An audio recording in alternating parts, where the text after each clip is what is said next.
কেমন আছো বন্ধুরা? আশা করি ভালোই আছো, আমিও ভালো আছি। আজ আমার রান্নাঘরে বানানো হচ্ছে মুড়ি ঘন্ট। চলো তোমাদের সঙ্গে রেসিপিটা একটু শেয়ার করে নিই।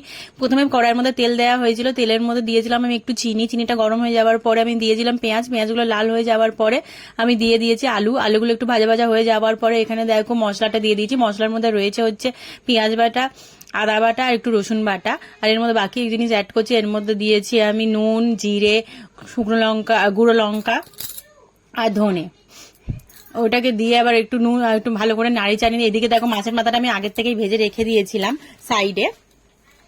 একটু ভাজা ভাজা হয়ে গেলে যখন তেলটা একটু বেরিয়ে যাবে তার মধ্যে টমেটোটা অ্যাড করছি। টমেটোটা অ্যাড করার পরে এখানে আমি একটু গোবিন্দভোগ চাল আগের থেকে ভিজিয়ে ধুয়ে রেখে দিয়েছিলাম, সেটাও এখানে অ্যাড করে দিচ্ছি। ওটাও সবগুলো দিয়ে একসঙ্গে নাড়াচাড়া করে নিচ্ছি যাতে সব জিনিসটা একটু ভাজা ভাজা হয়ে যায়, মশলাটাও কষে যায়। মশলাটা কষে যাওয়ার পরে এখান থেকে যখন তেল ছেড়ে যাবে না, তখন আমি মাছের মাথাটা এর মধ্যে অ্যাড করছি। মাছের মাথাটা আমি একটু ভেঙে নিয়েছি যাতে মাছের মাথাটা ভেঙে গেলে টেস্ট একটু ভালো আসে, তাই জন্য ভালো করে এটা ভেঙে নিয়েছি। এটা দেখো ওটা দিয়েও ভালো করে নাড়াচাড়া করে নিলাম যাতে এটার মধ্যেও মশলাগুলো ঢুকে যায়। নাড়াচাড়া করা হয়ে গেলে যখন তেলটা বেরিয়ে যাবে না, এর মধ্যে আমি অ্যাড করলাম জল। জল অ্যাড করে দেখো একটু লাস্টের শেষে নামানোর আগে একটু চিনি অ্যাড করেছিলাম টেস্ট ভালো হওয়ার জন্য। চলো রেডি হয়ে গেল আমাদের মুড়ি ঘন্ট।